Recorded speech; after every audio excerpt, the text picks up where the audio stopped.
Welcome, everyone, to the second episode of the sixth season of the Spiel Sports Talk Show. We promised that we'd be back, and here we are. This week, we're going to be talking about NFL Week 2 and our reactions to some of those games, especially to the teams and the ones that are near and dear to us, like our Pittsburgh Steelers. And today, we have our not so special guest, I think more of a regular occurrence. We got Randy all the way out there in the Northeast in New York, New Jersey area. How you Yes, doing, man, sir. Randy? How's your night going? Doing good. Good evening, ladies and gents. Thank you for tuning into the Spiel. I'm Randy, aka Arlo, ready to bring some fun sports takes, chat about kind of what's going on this fall season. Always good to spend time with the boys, Sal and Quay. Big shout out to Steve, Guru. Your presence is felt. We're gonna have y'all tune into this and then also drop some responses to us later in the season. Happy to be here. Happy to talk sports always, and ready for a good convo. Yeah, well, we're glad that you're here, and we're definitely looking forward to hearing your perspective about those commanders over there in the DMV. And over in the Southwest, we got our guy, Lotus Tile, Quay. How you doing, Quay? Hey, I'm doing good. I'm doing good. Hope everyone has had a good week. We got football coming up tomorrow, and then some good football coming up over the weekend. So it's always a pleasure, getting together with the boys and having a nice spiel. That's why this show's called the Spiel. So can't wait to get into it. Yeah, and as always, you'll get those Black Belly waiver wonders for those who are looking for someone to pick up this week. And some of us might be, in need of a win. I know some of us have been a little dry on the wins, and hopefully can make a pickup that can change your season for the better. So Oh, for we'll sure. get to Oh, that yes. later. But yeah, let's start it off with the Steelers Seahawks game that happened this weekend. It was the Steelers home opener. Aaron Rodgers' first game at the Acrisure Stadium over there on the north side. And we saw a team that had some flashes of good. um, some of the ones that I recall off the top of my head would be uh, Jalen Ramsey getting an interception on Cooper Cup early in the game. The other interception that was a tip ball from Cameron Hayward. That was a really good one too, and it looked like the defense was a typical self being opportunistic. And then on offense, there weren't that many bright spots. DK Metcalf got his first touchdown as a Pittsburgh Steeler. But I think the big play that everyone remembers on offense with Jalen Warren, that catch and run for all those yards, and it's looking like the Steelers really paid the right guy here, him versus uh, our guy over there in LA now, Najee Harris. But looks like they have a good running back with Jalen Warren. DK Metcalf looks like the physical specimen that we thought he'd be, but some late mistakes in the game. A big pick in the red zone by Aaron Rodgers bounces off of Calvin Austin's hands. I think that point of the game, if they scored a touchdown, it really swings the game one way. And then the other one is kick return uh, with Caleb Johnson, where the ball bounced in this landing zone, which is part of the new kickoff rules, and the opposing team recovered it. And I think that was what kind of burned the whole barn down. It went from a 3-point game to a 10-point game, and then the Seahawks just kept control of the game during the rest of the fourth quarter. So I want to pivot over to our resident Steeler fan here. No longer in the Steel City, but I think the Steel City never leaves your heart. Quay, how do you feel about the black and gold after 2 weeks? In particular, how do you feel about their performance against those Hawks? While I am not in Pittsburgh, Pittsburgh West is fine. It's definitely Pittsburgh West out here. If anyone knows, for whatever reason, there's like an interesting Pittsburgh to Phoenix connection to where our players go there, their players come here. It's a weird thing, but anyway, seems like most of the time it's our players that come here, hence why it's Pittsburgh West. But uh, like last week, I was very optimistic about the team giving up 32 points to the Jets, and we got the win. It was a Boswell field goal. Boswell being arguably the best kicker in the league, up there with Aubrey uh, with the Cowboys. Game So winner from um, deep. from deep, but it's one of those things where it's like this is the Jets, and maybe it was Justin Fields having something to prove, and maybe Justin Fields, still knows things about us. There's always talks that we're pretty predictable on defense. It's like we Roots had to the same run. scheme, and coaches know exactly what we're doing, players know what we're doing, and can call our plays. So maybe that's why Justin Fields and that Jets team looked amazing, against us. But then the Bills, who have no real household name on their defense. At this moment, they shut them out. Gave up 10 points. It doesn't matter. Like pretty much for all intents and purposes, they gave up 3 points. That touchdown late in the game doesn't matter. And Justin Fields looked like the Justin Fields everyone says that he is. So it was very concerning, and I'm still very concerned about the fact that we gave up 30 points, 31 and a half points over the past 2 weeks. So we got to get that cleaned up. We can't stop the run. I know there's plenty of injuries here, but it sucks that we can't stop the run. It causes our defense to just get bludgeoned, on a 4th and goal. Kenneth Walker goes in untouched, and it's at like the 19-yard line. It's just not Steeler football. Over the past few years, I think we could argue that no matter who's been on the defense, we haven't had that same pedigree that we've been known for with, being at Steel Curtain, where we are capable of just shutting down these rushers. No team in the past, like when we were growing up, was giving up, or we were giving up 100-yard rushers. They just could not rush against us. So we need to go ahead and fix something there.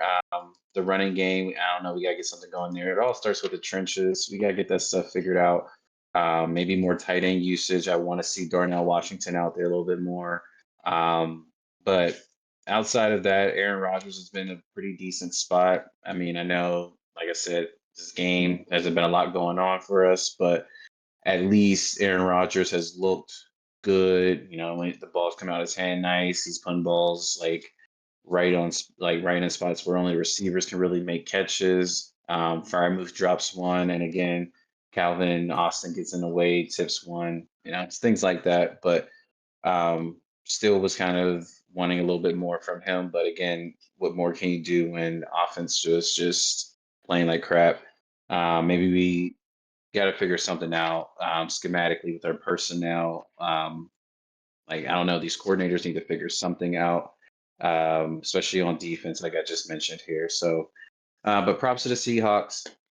A win is a win. They took advantage of what happens on the football field. That's all you can do. That's how you win football games. And the player I like to highlight on their team is Jackson Smith and Jigba, kind of stepping up and rising to the occasion. I think he's going to be, he's pretty much on a breakout season this year. So, again, props to the Seahawks. Steelers, still not quite optimistic now, especially with all the injuries. So we'll see what happens. But what about you, Randy? What do you think? What were your thoughts on the game? Yeah, I mean, you guys covered it so well as real Steeler fanatics, and if there's one other fan base that I admire in the league, it's definitely the Steelers. I know y'all have some tough competition in your division every year, bringing the heat. So really, every single game counts. But for me, I'm intrigued by how good Aaron Rodgers still looks at this age. I Hmm. think he definitely, obviously, it looks older, it looks different for him, but The throws that he's still able to make, I think, with more time gelling with the offense, as they get in more mid-season form, I can really see him kind of gelling. And Aaron Rodgers has always been the kind of guy, the kind of quarterback in particular who can spread the ball amongst the team, and that's really what makes him so dangerous on offense. Is that he can work things with a really just mediocre receiver squad. What concerns me is the O line for the Steelers. I think that if he takes too much of a beating, that's where they're going to run into some problems. And in terms of the Seahawks, I mean, they just are a really consistent franchise as well. They don't have the lore and the history of the Steelers, but man, I would say in recent times, they've always kind of figured out to put out a decent product. And the Seattle fan base is pretty strong and great itself. So interested to see. I think it's two teams that will probably be really on that cusp of either making the playoffs comfortably or fighting for a wild card spot. Um, but that's where you want to be when it comes down to 17 weeks later in the season. And I think both teams are capable, and I'm excited to see more. But in particular, I think um, Steelers, well, you want to win every single game. It's good to kind of see. I see some signs for a positive to be had with this iteration, and Mike Tomlin's consistency is unmatched. I think with more time with this group of players, they're only going to get better. And with the veteran presence that they have and leadership of Aaron Rodgers, I think we're starting to see the tide shift kind of on the media view of him, where he had these outlandish views, had his resistant takes on COVID, and that stuff is we're now almost 5 years removed, or actually 5 years removed. So really seeing how the narrative can start to change on some of these things, I think that is only going to benefit Aaron Rodgers, especially if Pittsburgh can get behind him. I think it's probably going to give him more of the feel that he had in Green Bay, being a Midwestern city on Western Pennsylvania, and having that feel. I think he's back in his element. So I think you keep him healthy, that O line can get patched up, or just realize that hey, we've got to put everything on the line to give our passing game as much time to develop. We got a solid core. Yeah, I mean, there's a lot of plays that I think that's been circling around social media. One that sticks out to me, the one that I just shared on the screen, was Aaron Rodgers on the play action, where he basically has this like outside hand, beat a hand that hands it off, but he's actually holding in the other hand, and the defense is completely fooled. But they didn't respect the Steelers' run game enough. So if you see on that play, it was like only like a 3 or 4 yard gain, even though it was like probably one of the prettiest play actions I've seen in recent memory. It was such a good play action play, and it didn't go anywhere. And I think that's the type of savviness that you see from, a vet, a former MVP, a former Super Bowl winner, and you could really tell that he has this it factor despite the age. I worry that the line's just not going to hold up, and who knows if he'll make it to the end of the season. And he's made some, I think, plays that aren't as good as we expect, but that has a lot to do with the line. And the lack of time that Aaron Rodgers is getting, and also there's been some balls that he's thrown. There's one to Pat Fryermuth, the tight end, where he's like rolling out to the right and he just throws this bomb and it goes right in the breadbasket.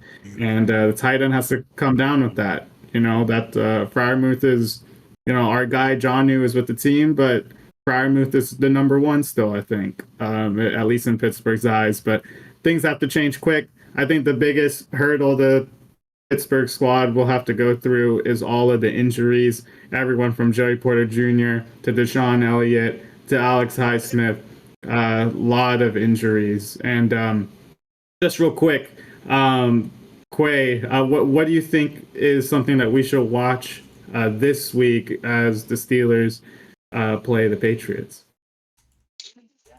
As we talked about Aaron Rodgers, I think that's going to be something we watch too. The battle against these two quarterbacks. I think the Steelers do have a better game because Aaron Rodgers will have a better game. I think the offense in general will have a better game. But Drake May, last week against the Dolphins, played very, very well.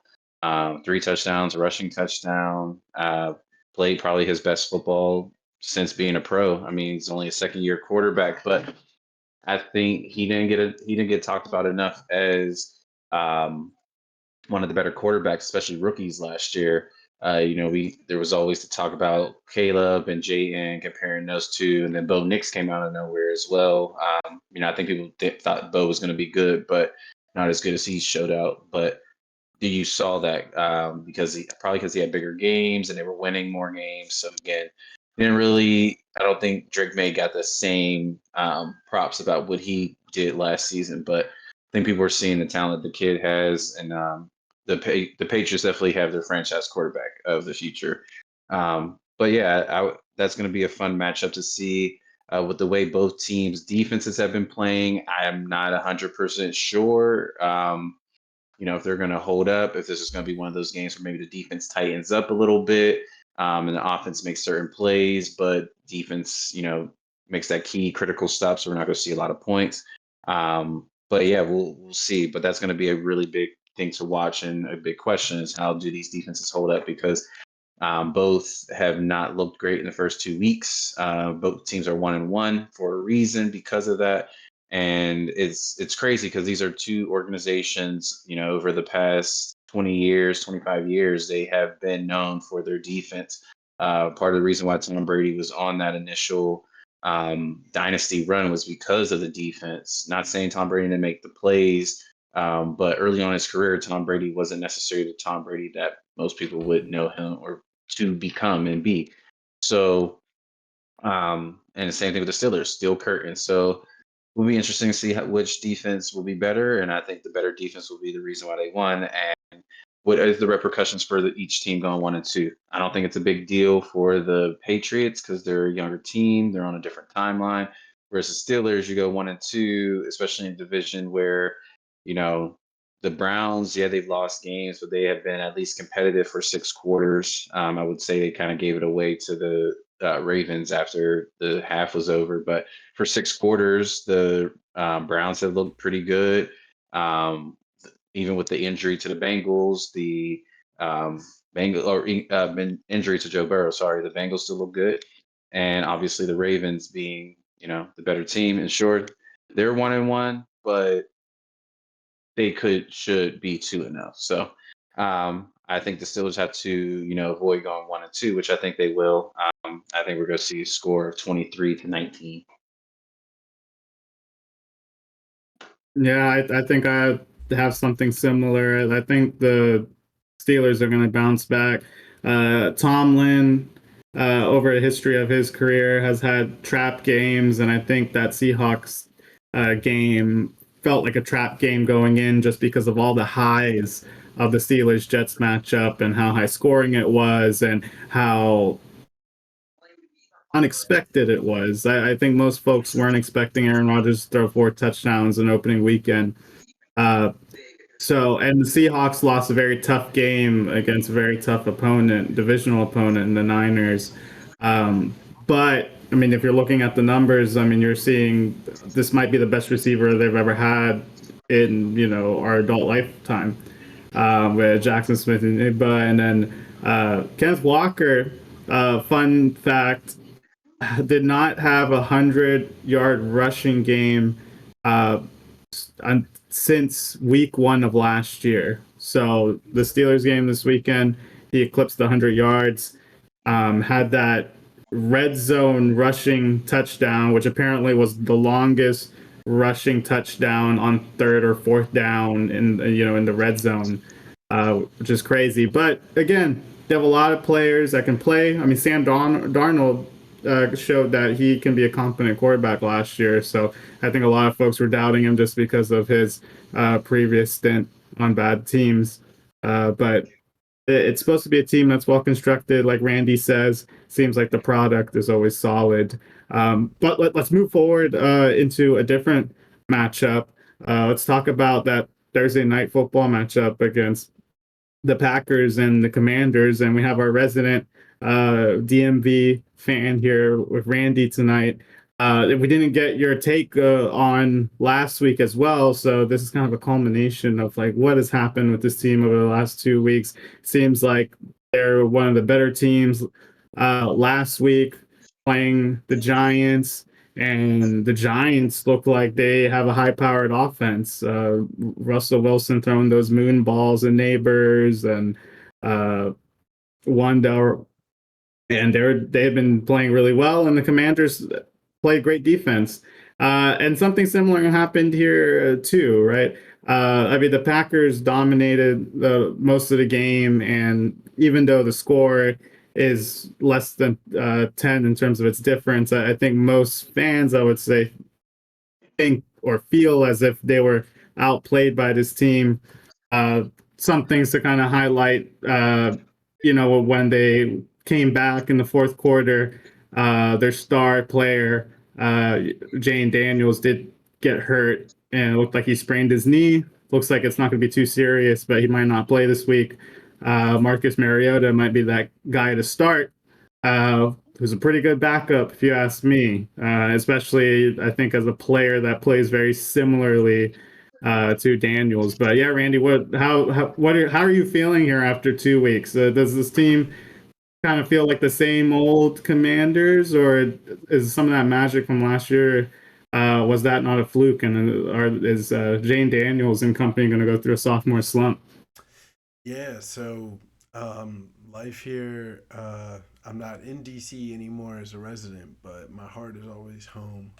And seeing the commies stepping out into the 2025 season um, was definitely good with us being able to get a win over the Giants, but we also have this feeling of, especially with me, I noticed that if, we'll win, we might win the game against the Giants handedly, but there was definitely still signs of some errors or mistakes and inefficiencies that were existing in our performance there.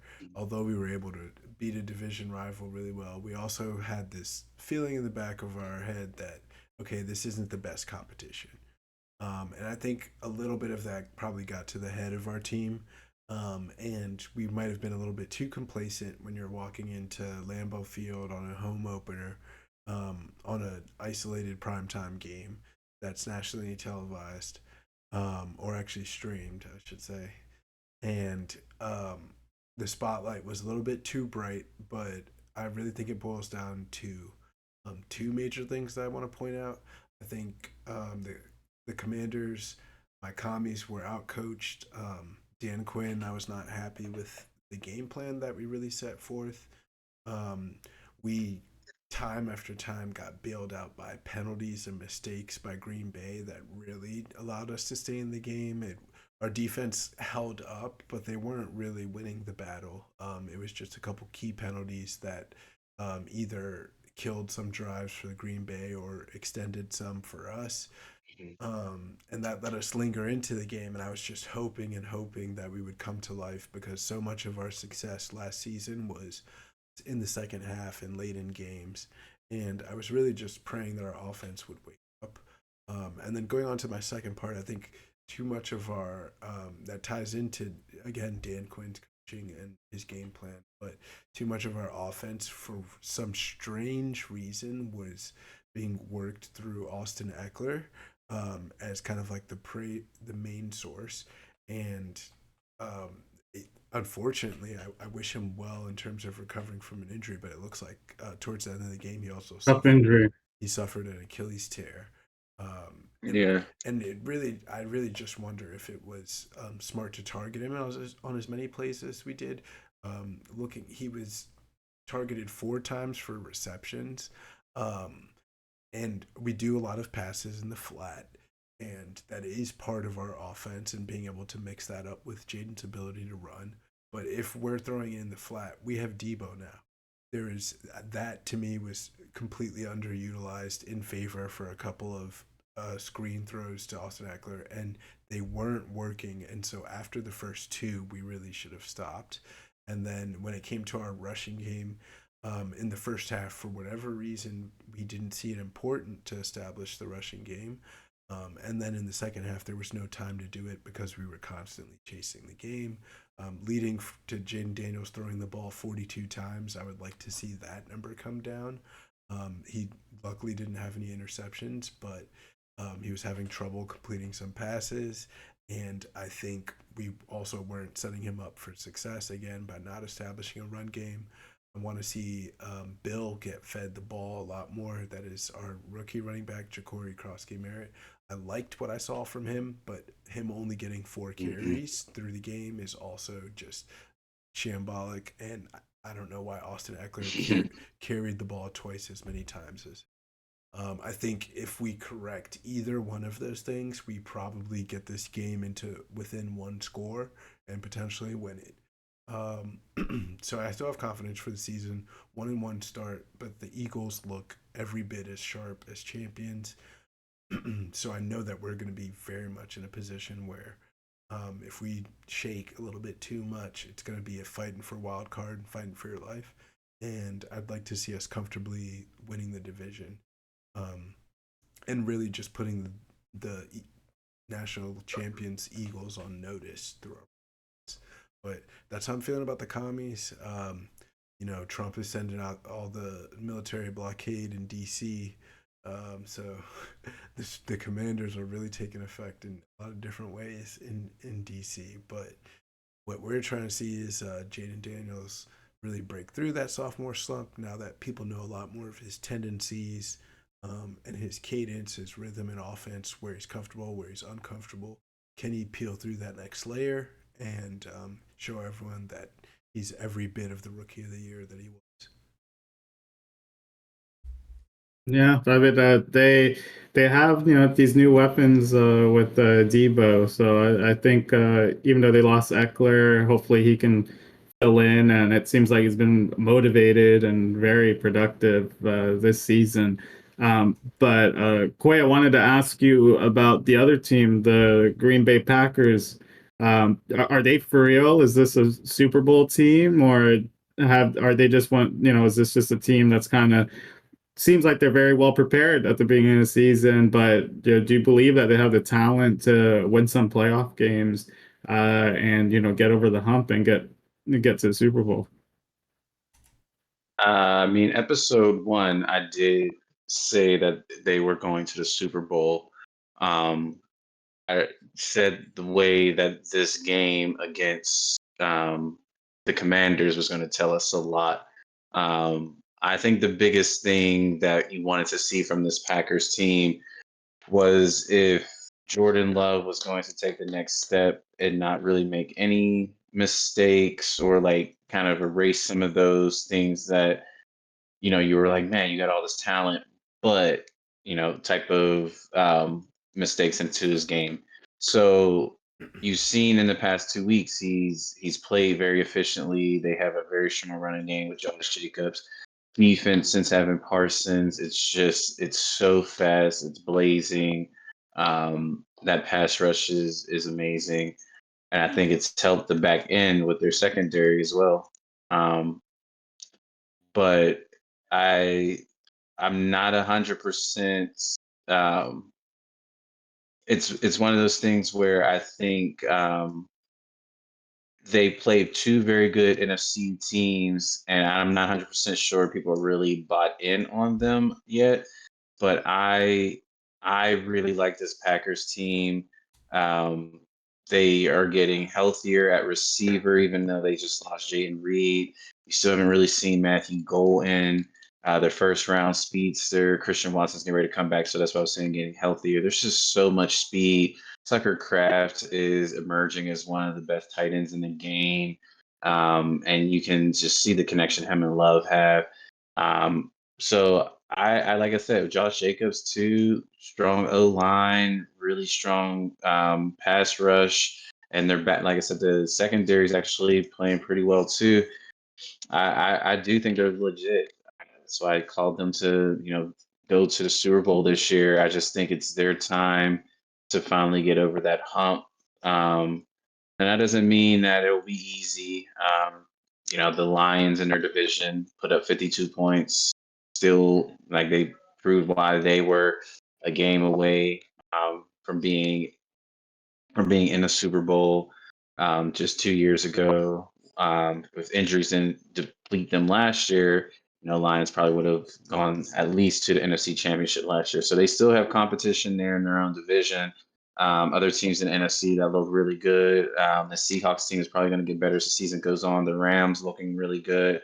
The Cardinals, we'll see. They're 2-0. We'll see how legit that is. But and the Eagles, remaining repeating or the returning Super Bowl champs. So it's just one of those things where we'll see how it all goes. But yeah, from top to bottom, they have everything to compete with the top of the NFC, powers. Yeah, well, yeah, I think this team is really serious. I mean, it seems like they have the right pieces together, and then you bring Micah in, and Micah's making an impact immediately. So I think they've made the right moves, and let's see. I mean, so much can happen in a 17 game season.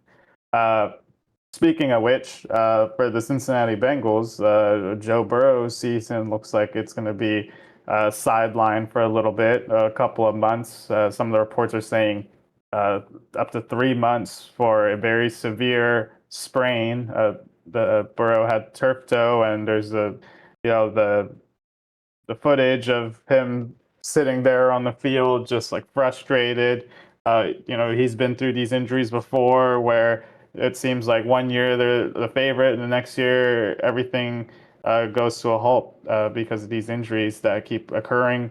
Uh, he's one of the most sacked QBs, I think, of almost like all time. I believe like in the amount of games that he's played so far, I think he has more sacks than Andrew Luck. Um, Crazy stuff like that. So we talked about them, I think, very briefly for a second. Seems like their team is pretty solid, and they are a little bit ahead in terms of like wins, and I think that they had expected, with your star player going down like this.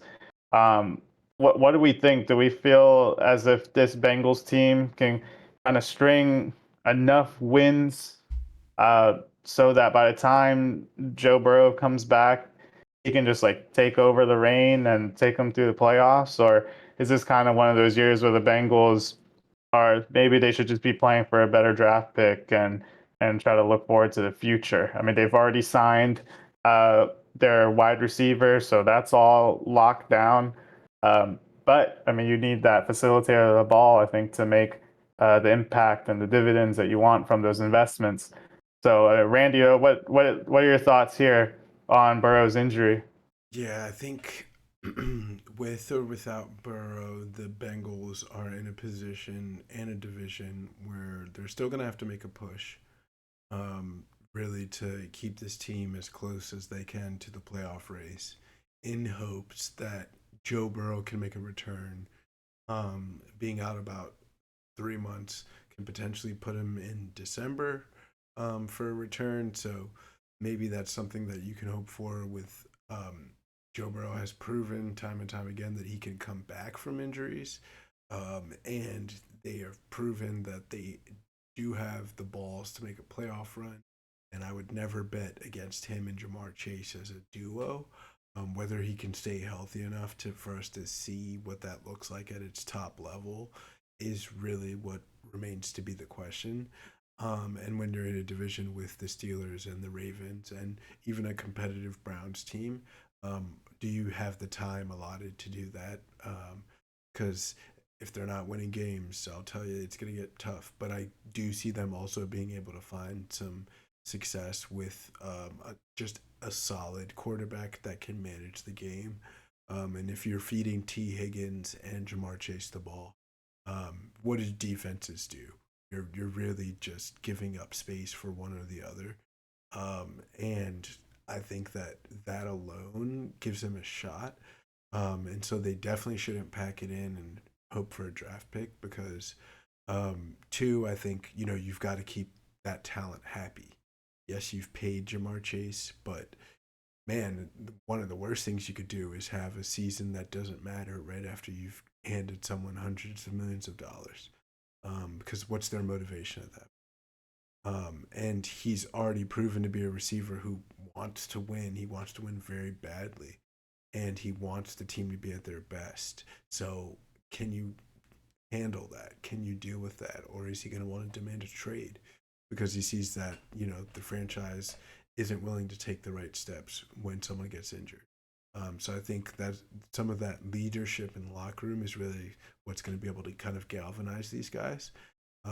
And if they can get someone with a decent arm, maybe it's not the best pass protection, but if they can also establish a solid running game, I think they can get through a season. They give Joe Burrow a shot in the playoffs. They always have an outside chance, but boy, does this look like it's going to be a rough season for that to happen this early on. It's a gift and a curse that there is still a shot that he can come back, but sounds like it's a pretty serious injury. And I hope he gets well. I hope he can really take the time needed to recover. And maybe we get to see some playoff Joe Burrow, but maybe not. This year might just not be it. It's up to the rest of that Bengal squad. I feel like they were a team that already were just winning a lot of dogfight and close games that were shootouts with their offense. And I wonder if that play style will hold up. They're really going to probably need a little bit of their defense to step up in the absence of the offensive firepower that they normally are able to output. And that's kind of be what should be able to steady them if they're able to hang on in the AFC North division. I think winning the division's out of the question, but maybe we see them snag a wild card spot. Maybe they're a division that sends three teams to the playoff this year. We never know.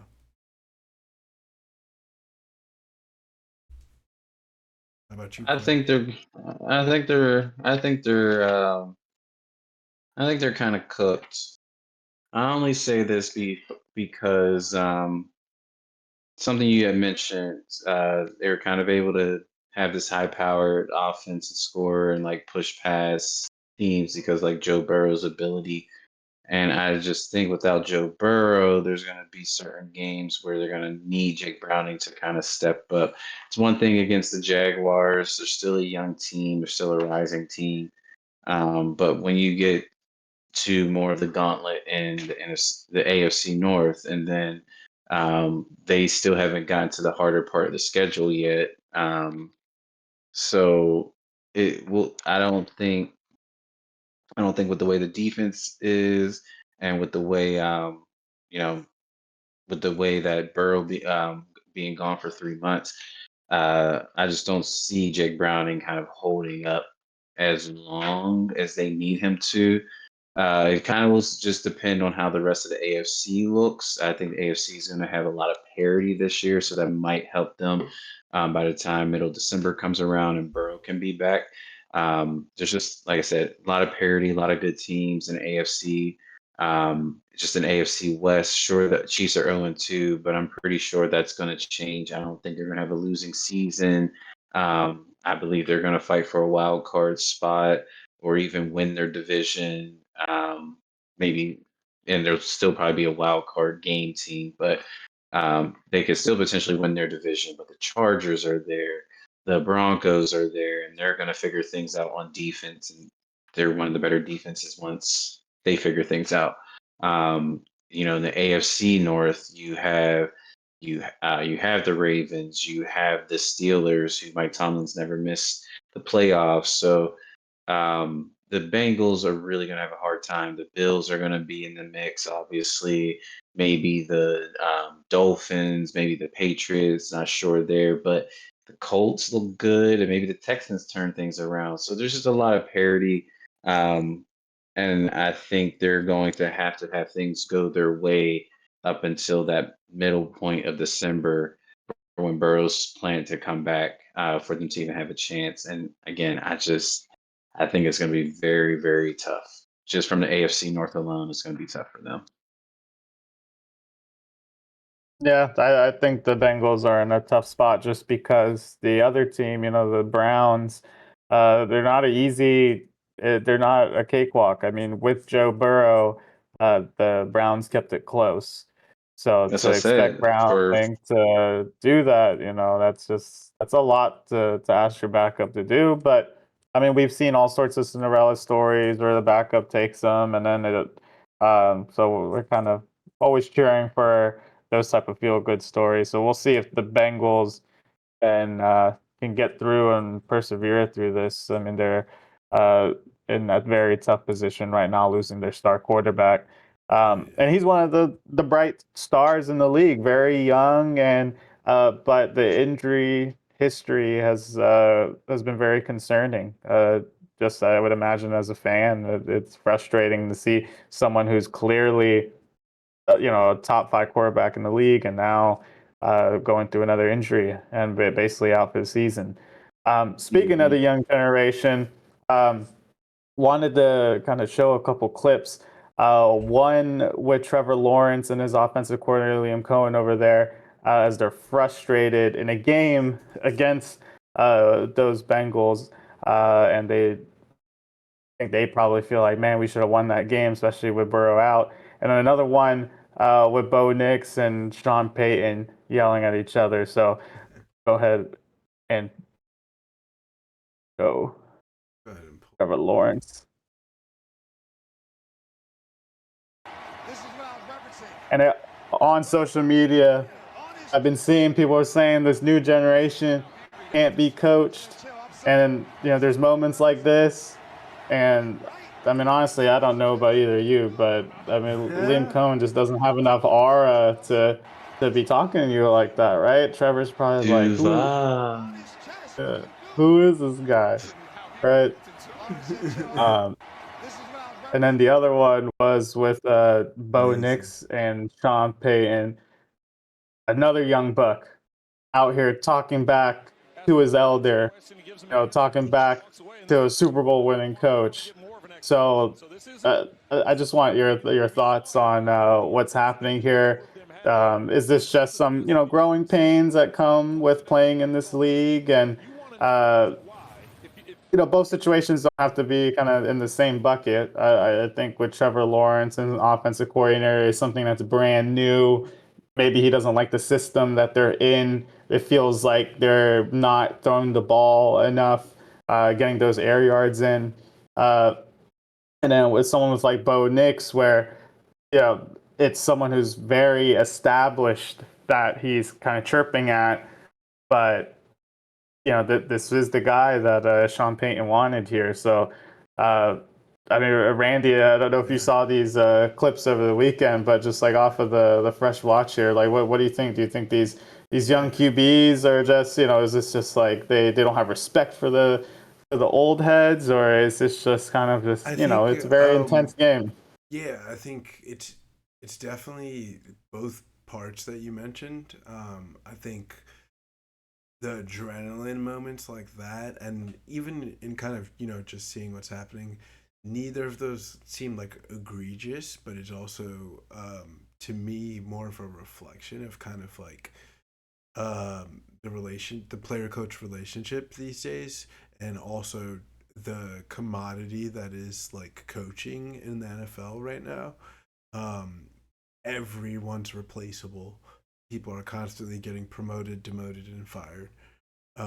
And the coach is constantly under fire as well. And another, the position that is most like the coach on the field is the quarterback. So of course these two are constantly going to be butting heads because one is trying to lead the 11 men on the field and trying to get action and orchestrate that group, while the other is trying to command the full team of from the sidelines without even being able to have the physical influence. And sometimes there's going to be some moments where you might bump heads. And for a lot of these coaches, really, like, and to these players, if you're an asset, and you're a franchise player and you're a quarterback who's established, you're gonna understand that, like, hey, this coach makes the wrong call, that's his ass. Um, if I mess up on a play, I could be benched or cut, and so he's on the line just like me. I got just as much to lose as him. So if he's gonna tell me something that I don't rock with, and I'm gonna call this audible on the field, and you can be mad on the sidelines, but I'm gonna go with my gut, what I think is a player. And I think it's healthy for players to have that feeling. Um, Sometimes it works out really great. Sometimes it leads to a rift in a relationship that you come back from. But sometimes that's by design of the player because they understand or don't believe in the direction that the coach has set forth, and they're not afraid to show that as they're leading the rest of the guys with them, and they're the ones on the field with the ball in their hand. So I think absolutely, if you feel like leadership is not leading you in the right direction, you must become that leader. Um, and then I think more so the Bo Nix one also just really looks like just kind of scrapping through a disagreement on the side.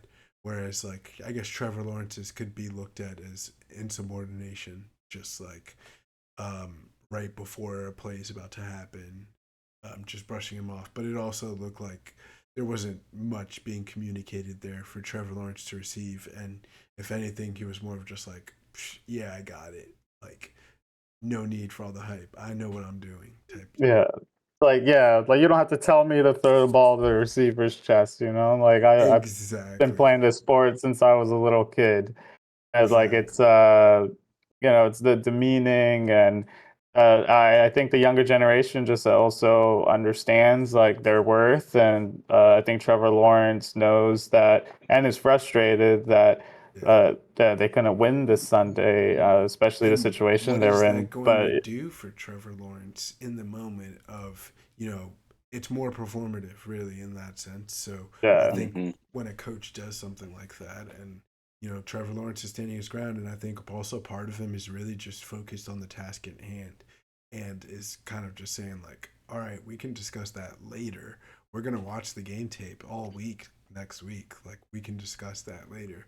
What are we going to do now? And that's what he should be focused on, really. And so if you got to make a hand gesture to the coach to lock back in, and try to save a game, then all for it.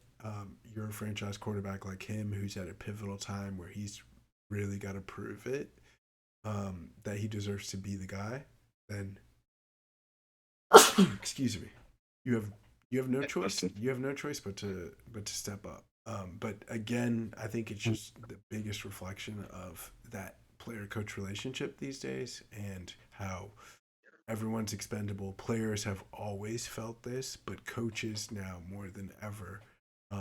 It's such a high turnover job that you're going to see these tempers flare because there's so much pressure to yeah, get it right, and there's 32 teams, and a bunch of them are going to lose, and only one is going to be Super Bowl champion. And amidst all of that, there are going to be people who get their decisions right or right enough to stay out of the hot seat.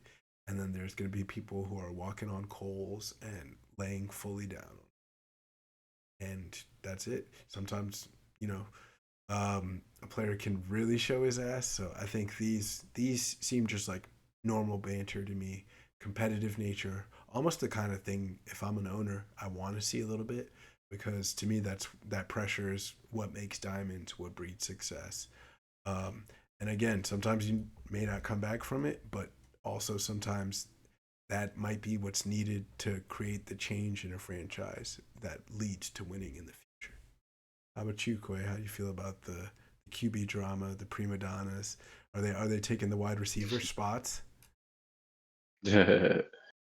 um, so I think the Sean and Bo situation, I mean, it happened last year and the media wanted to make it a big deal. And I believe in the press conference, they pretty much like nipped it in the bud really quick. It was like, all right, and it honestly just was one of those things. You have a fiery young quarterback who is a smart young quarterback who the coach obviously gave a lot of trusty trades away or releases Russell Wilson, to incur all this dead money because he wanted to get rid of him and he knew he wanted to draft Bo next. So It's just one of those moments where you have that symbiotic relationship with the head coach and quarterback.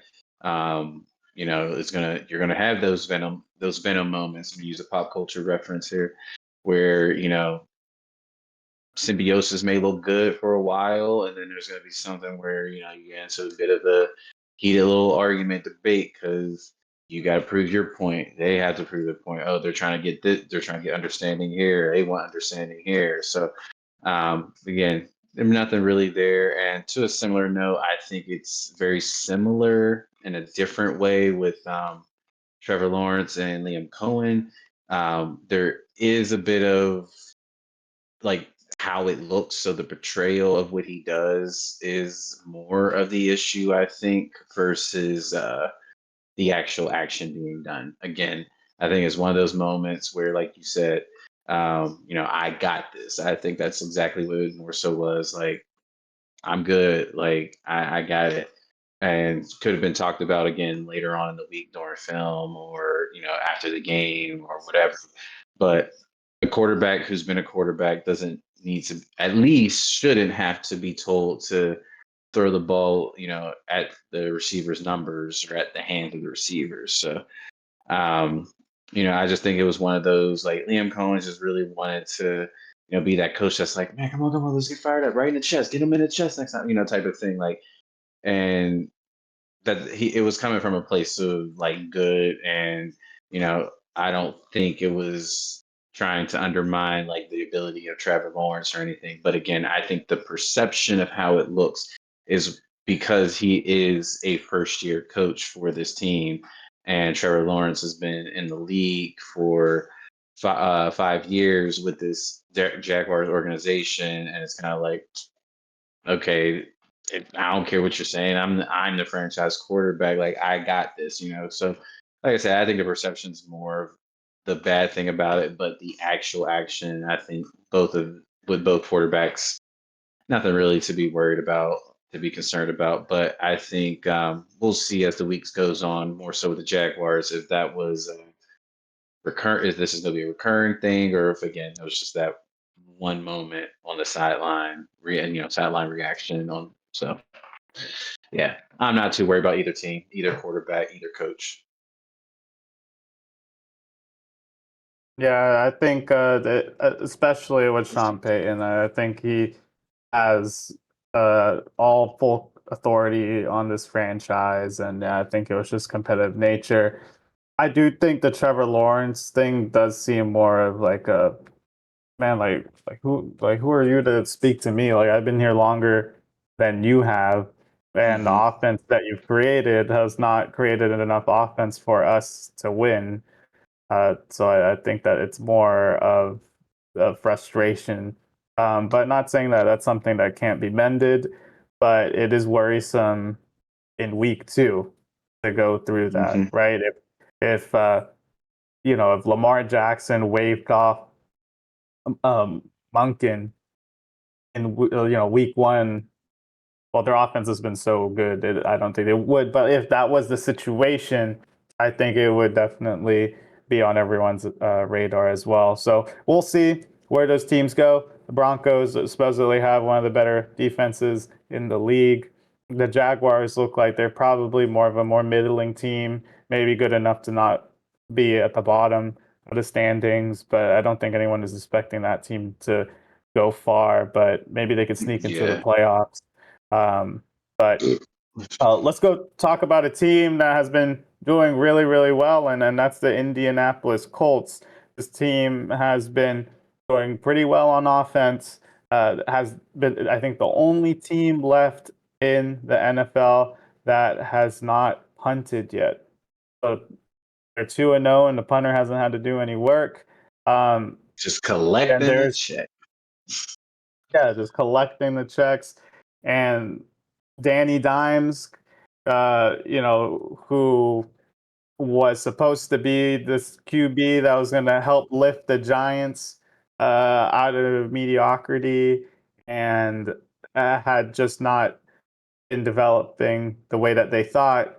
And then he comes to this franchise, and now they're 2-0. and he's been playing pretty well. So before we start talking about it, I did want to show the touchdown, or not the touchdown celebrations, the defensive celebrations of Cam Bynum. He's had some viral celebrations lately, and the one this week was pretty funny. It was with the mascot of the Colts here. So let's take a look.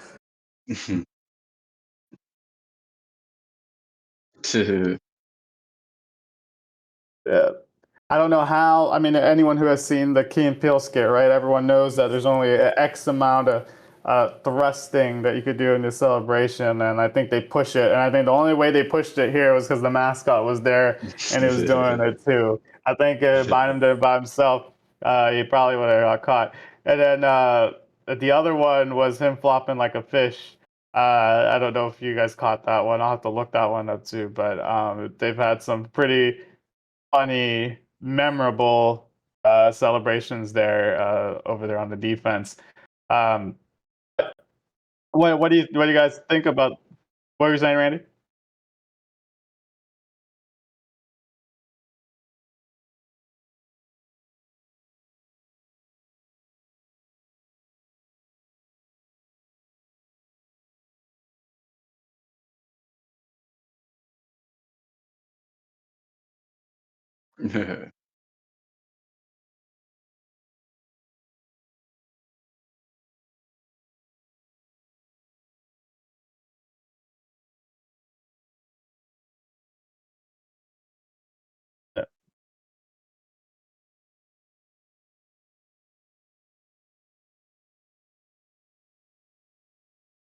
Express yourself.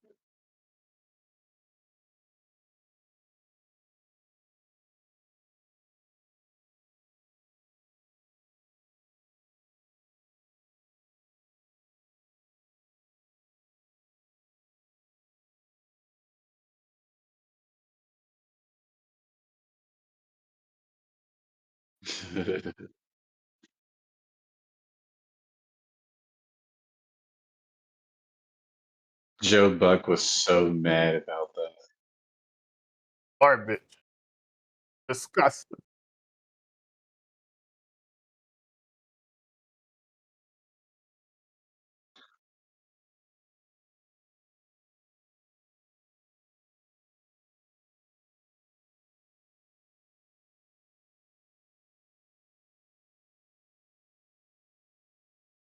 Hmm.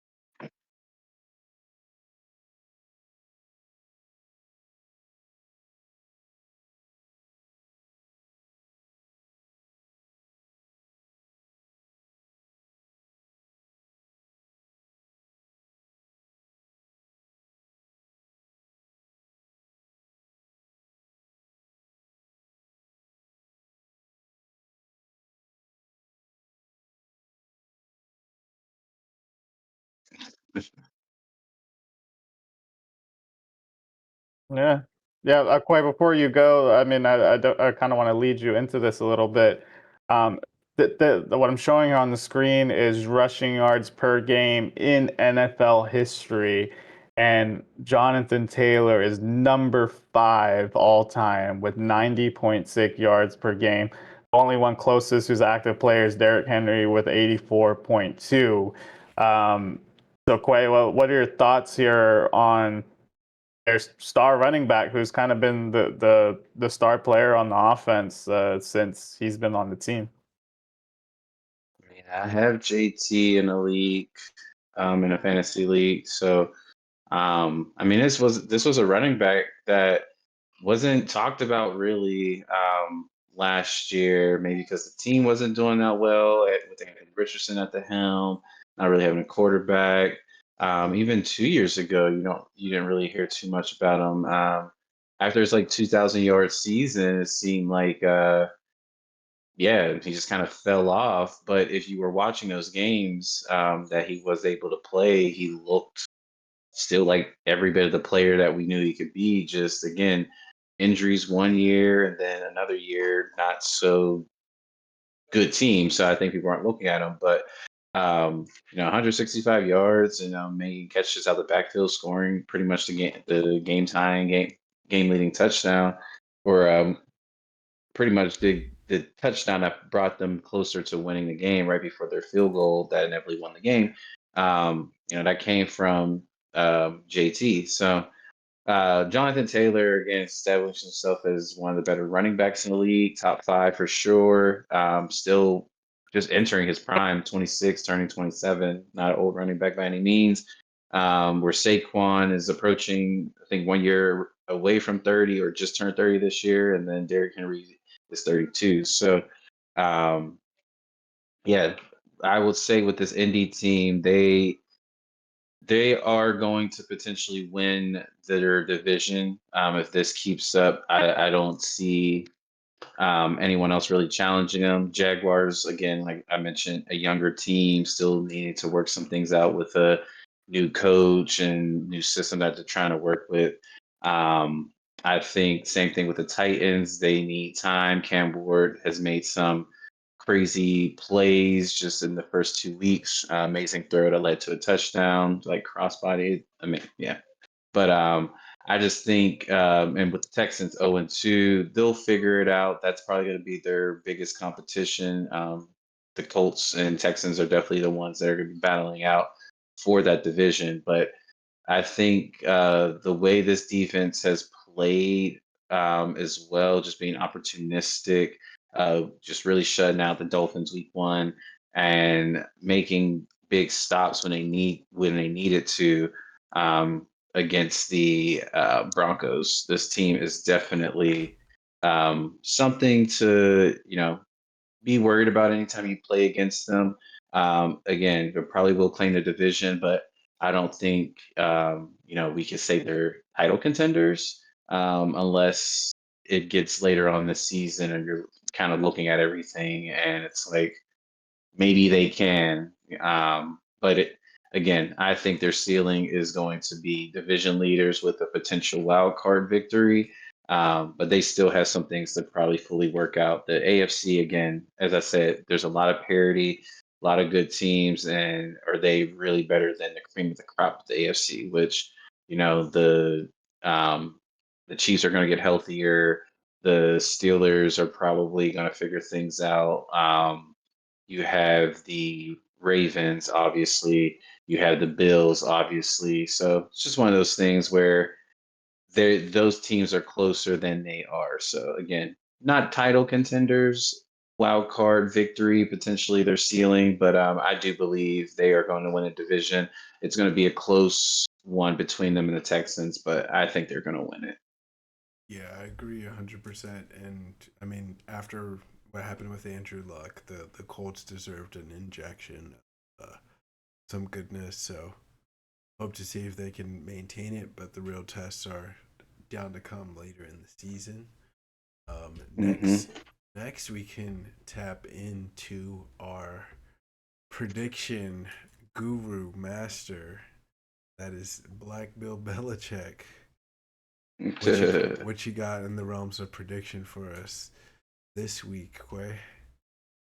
How we feeling? We feeling like Belichick on the beach with his girl. We got we propping up Nah, we propping up some picks in the air with our feet. yeah, you And weren't just laying you back. weren't here you weren't here for episode 1. That I'm Black Belichick, but I'm keeping my talents in the NFL. We ain't going to college, UNC. but yeah, You'd be Black we're Andy still Reid. Black Andy, BA. Black Belichick is kind of fire though. I think we gotta keep Just The Yeah, BB yeah, is no, yeah, we're definitely keeping the BB. But all right, BBA. guys, BBA.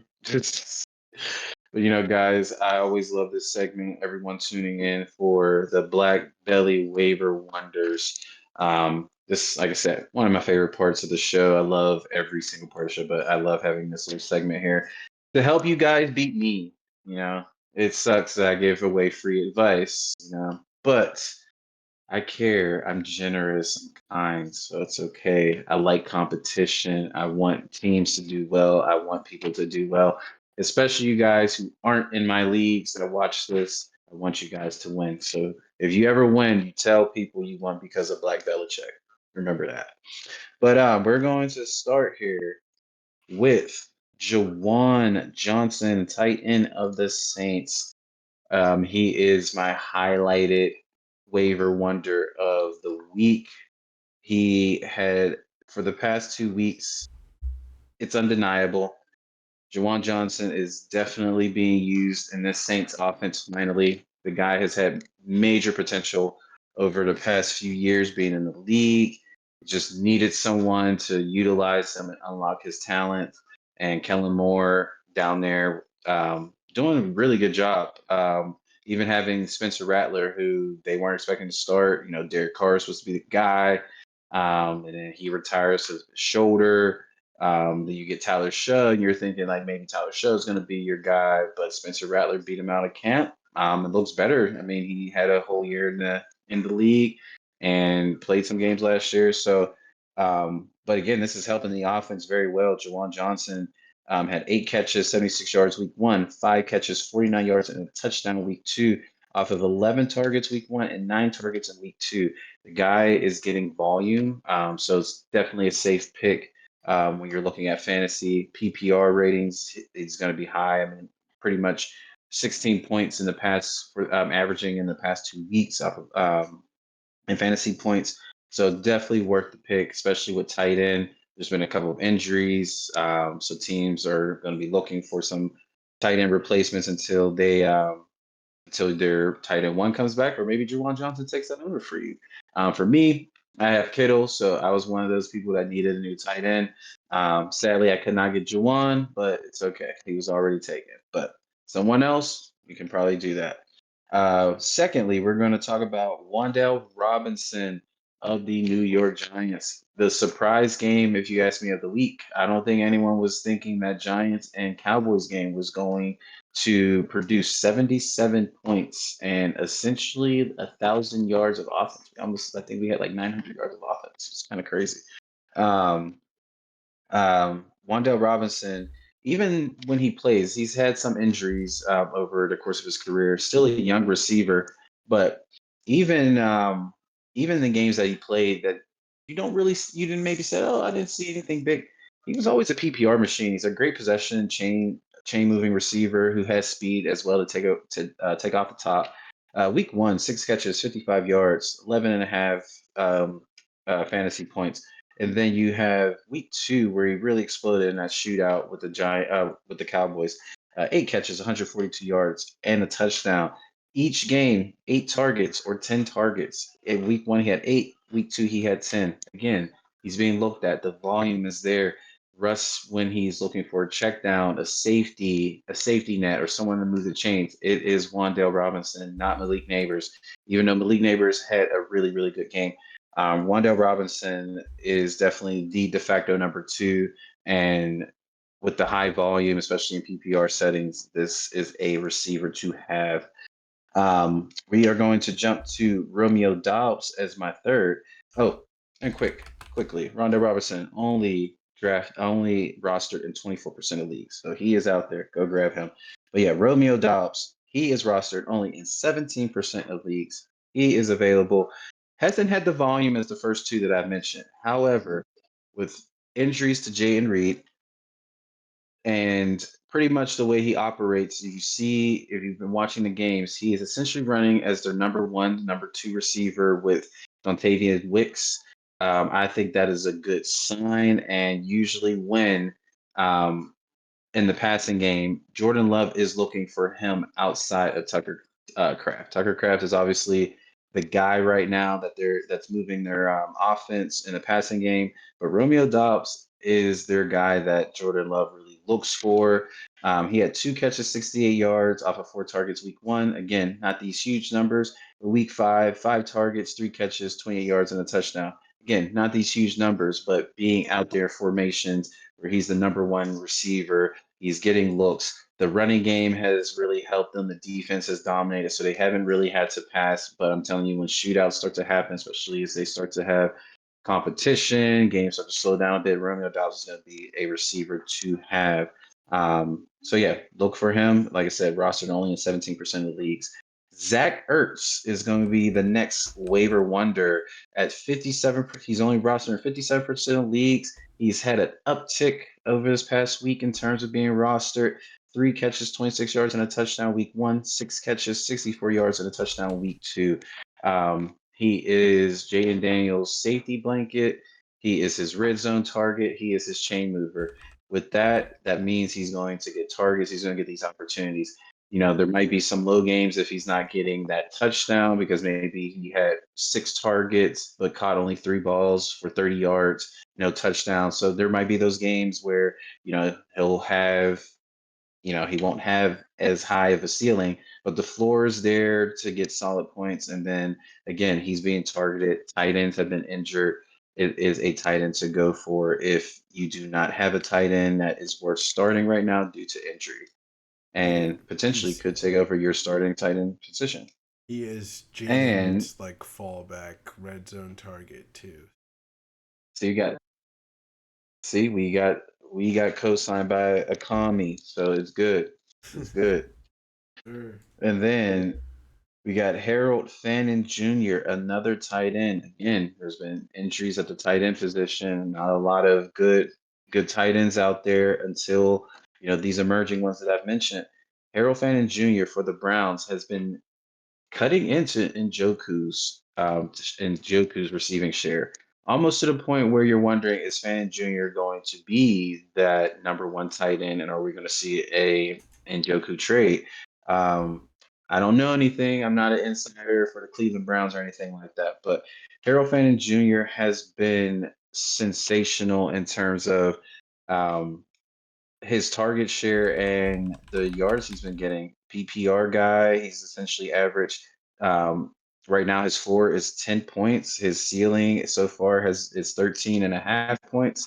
He had 7 catches for 63 yards week 1, 5 catches for 8 yards week 2, off of 7 and 5 targets respectively. He has not dropped the ball. He has caught every single target that's been thrown his way. He's only rostered in 42% of leagues. He is available. And again, I think this is just the beginning. We're going to see this trend go upward with him. And I would not be surprised if Joku is traded, which would then make his value much, much higher. So again, if Fannin Jr. is available, go and grab him and um, help your fantasy team here. And that's pretty much the main 5 that I was going to focus on. I have, some honorable mentions here just because they had a really good week 2, but not necessarily numbers in a week 1 that makes you say, okay, this is a trend that's happening here. Hunter Renfro had a 2 touchdown game off of 9 targets, 7 receptions, and 48 yards against the Cardinals, and almost comeback victory. If he's available in leagues, which he is, he's only been rostered at 4%. Hunter Renfro was seen as the guy during camp, where they're like, "Man, Hunter Renfro is amazing. This is the guy we have to sign, or this is a guy we're going to be utilizing our offense." And I think he showed in week 2 why he was getting a lot of buzz in camp, and was one of the better slot receivers when he was in Oakland or Vegas. So if he's available, like I said, which he should be because he's only rostered in 4% of leagues, definitely go ahead and grab him if you have a roster spot. De'Ami Brown for the Jaguars. He had a touchdown last week, 7 targets, 5 receptions, 57 yards. And the reason why he's on week 1, decent game. He had some targets there, but had a touchdown. He was really, really good, even with the Commanders last year in games that he was able to play. He made some big plays when he was out there. Never quite broke out to be that second receiver that they needed due to just injury, and then Noah Brown kind of stepped in that position. But De'Ami Brown is sneakily good, and as Travis Hunter is kind of still working out the kinks, as a receiver and trying to play both sides, De'Ami Brown is pretty much the number 2 receiver in Jacksonville. And he has a lot of trust from Trevor Lawrence, especially if you look at the highlights of that game. He was being looked at a lot, especially when Brian Thomas Jr. was dropping uncharacteristic passes. So De'Ami Brown is definitely worth a look at. He's only rostered in 6% of leagues. So if you if you need a better receiver, need a spot start for the week, De'Ami Brown is available. And last but not least, for the final honorable mention here will be Troy Franklin of the Broncos. He was only rostered in 3% of leagues this week. That has jumped up to 36. So people have been going out there for him. Had a bit of a breakout game last week against those Colts. 9 targets, 8 receptions, 89 yards, and a touchdown. He is essentially the number 2. He played with Bo in college, so they have a bit of a connection, which I think that's going to just help as the season goes on. Really, really, really fast receiver. Has really good hands. Good compliment to Cortland Sutton and the rest of that offense. But like I said, only still rostered even from a 33% jump, only rostered in 36% of leagues. So definitely worth the grab. He'll be a good wide receiver 3 with wide receiver 2 upside. But that is going to wrap up the Black Belichick waiver wonders for this week. I hope you guys take my advice with a nice little grain of salt. I do a lot of research. I look at things for you. I look at trends. However, this is fantasy football, as we know, so anything can happen. I pick up guys and I may start them and they don't do anything for me.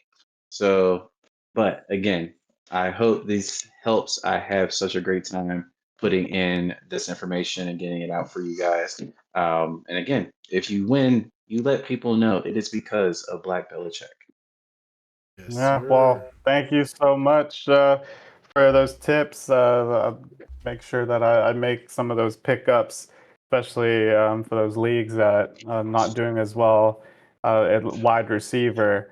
Um, and I think that's the end of our topics before we jump into our spiels here.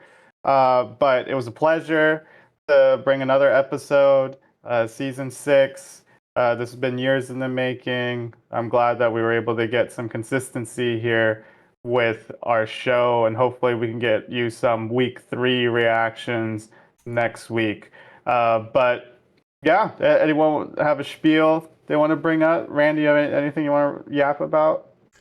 I actually do. I have a big topic to talk about. It is football, but not American football. So Football. I'm going to just do a quick little spiel on the 2025 international soccer season. We are heading into a World Cup year this summer. So a lot of club team action is underway. Most fall seasons and European leagues have kicked off this August. And actually, this week, just wanted to highlight that the Champions League for 2025-26 season kicked off this week. We had some big wins. A lot of the British Premier League teams got off to a good start. Arsenal, Tottenham, and Liverpool all grabbed victories in their games. Manchester, Late goal. yeah, Manchester City with a game to play tomorrow. See if the Brits can go 4-4 in the Champions League.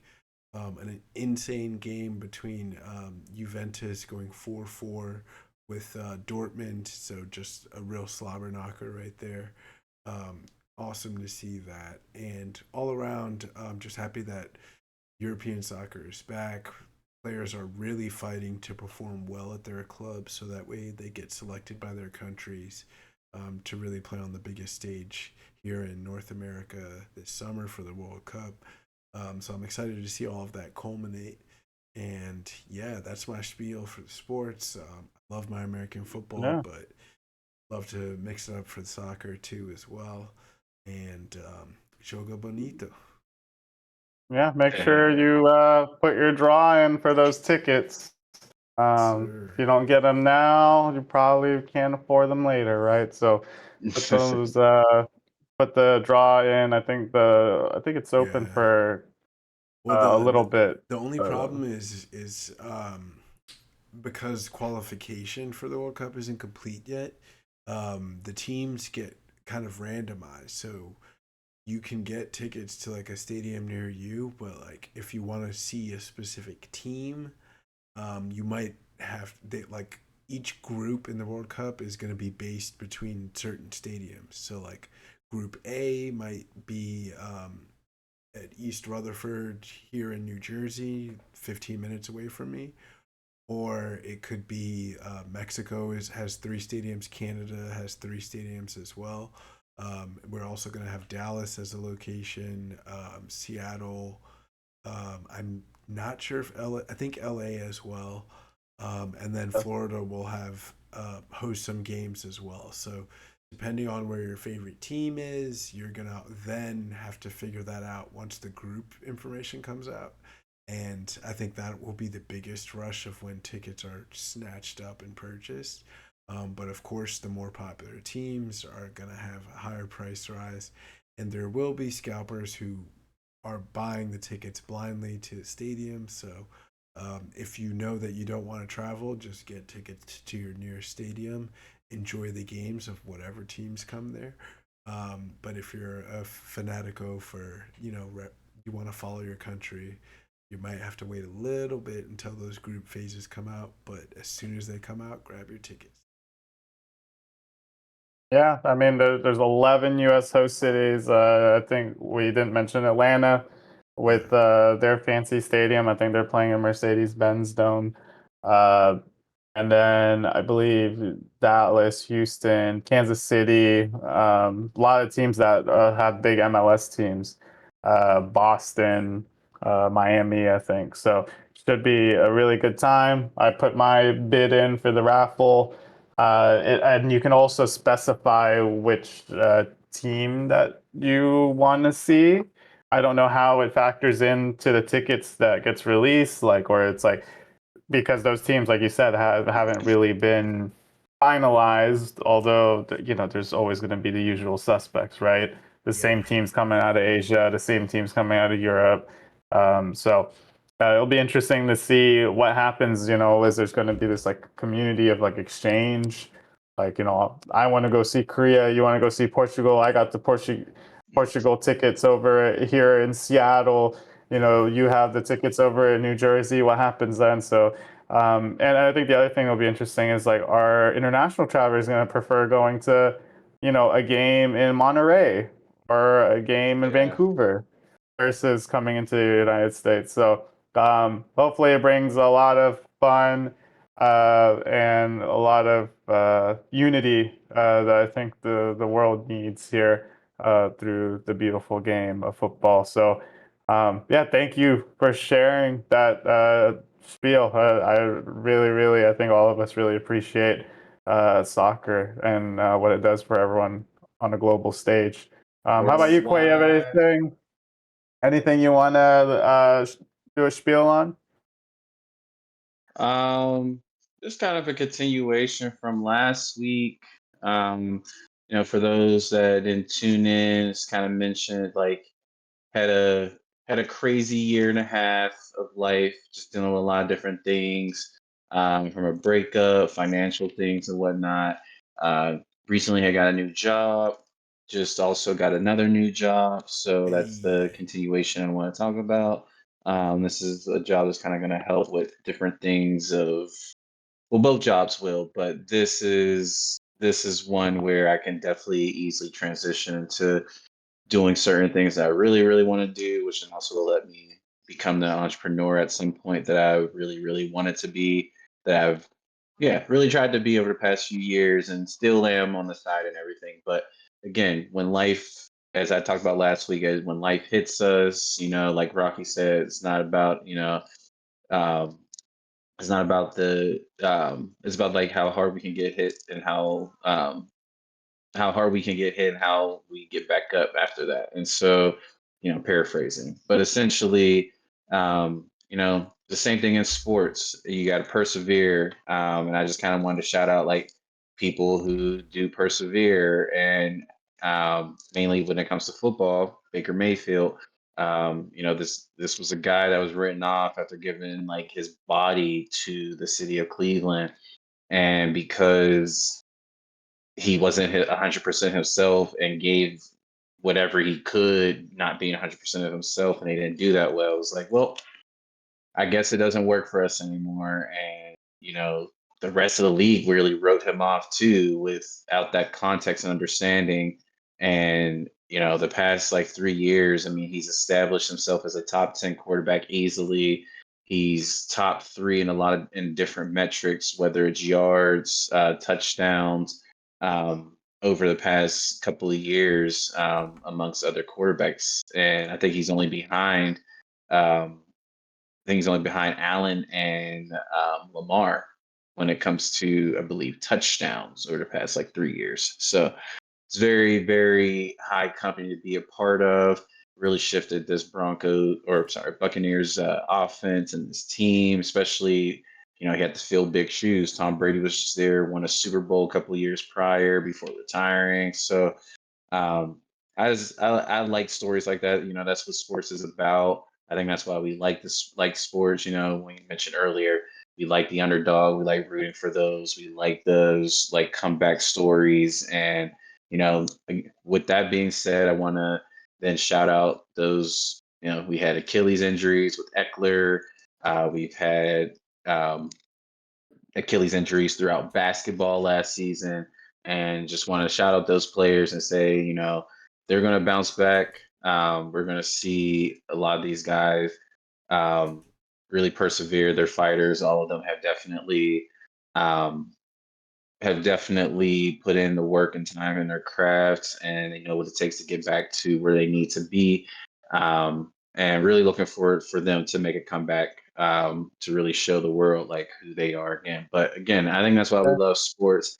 That's why we love life. And I hope, what if you got some struggles going on, as I mentioned last week, that you're just able to persevere, whether that's leaning into friends, whether that's, changing your mindset, maybe changing certain habits, just always rooting for the best for those out there and for my friends and family, and yeah, even these guys in sports. That's why we do the spiel. Love that one, That and it's was big shout out to our boy Steve. Speaking of, Big shout out to someone Steve. someone who's persevering and gonna pull through, recover from that Achilles. Flag yeah, football Yep. thoughts and legend.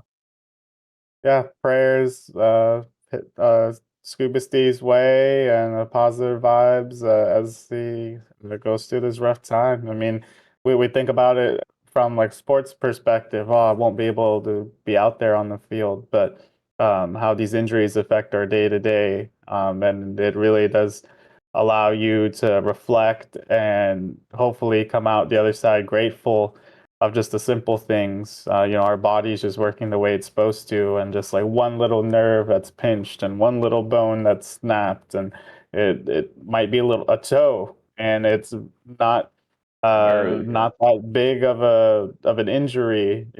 These professional athletes go through and play with those injuries all the time, but one of us, it happens to us, and we're not playing rec league or we're not playing pickup for months.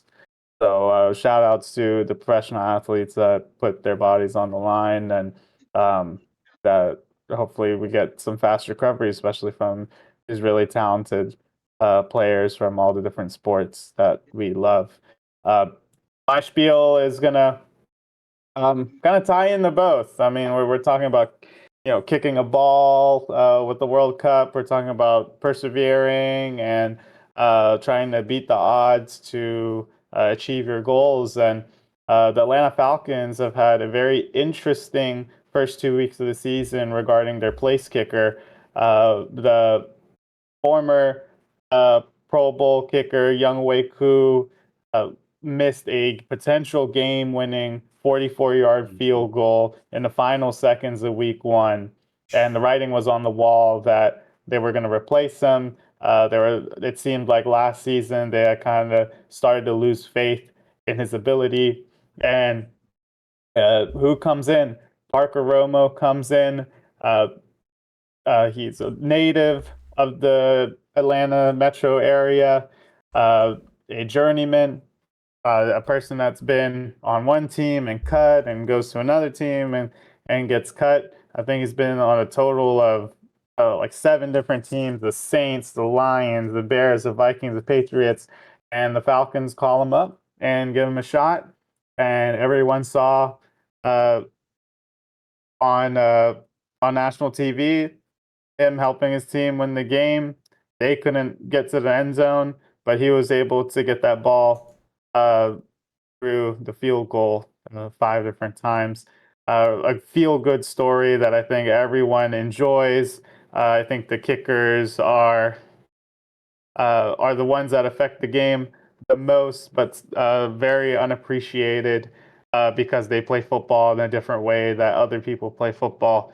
But it is a very essential part of the game, and to see an individual like that rise to the occasion and help win your team the game after being on the couch, I think is an incredible story. And it seems like this is his job to keep until otherwise. So, showers to Parker Romo. Like I said, great story. Parker. Local Atlanta Metro kid now playing Sure. for the Atlanta Falcons. So that's my spiel. Thank you, Randy, so much for coming and gracing us with your presence. Yes, Quay, sir. as always, we love your insights. Thank you always for your waiver wonders, Black Belichick. And it's your boy Sal. It's a Muslim. Uh, Giving you the Spiel Sports Talk Show. We told you we'd be back. Season 6. We're going to be more consistent. We're going to come back next week. Hopefully with all of our members. Scuba Steve sends his regards. Guru knows wants to be out here. Also, shout outs to Shaq for making it out week 1. Hopefully, we can get Shaq back here soon as well. And signing off. Thanks everyone again for all of the hard work that we put in here on the show. If you like the show, please like and subscribe. You can catch the podcast on Spotify and on YouTube. So until next time, we'll catch you later. Yes, sir. So long. Thanks for tuning into the Spiel. Real deal. Sports. Have a good Let's go. one. Let's go. Let's go.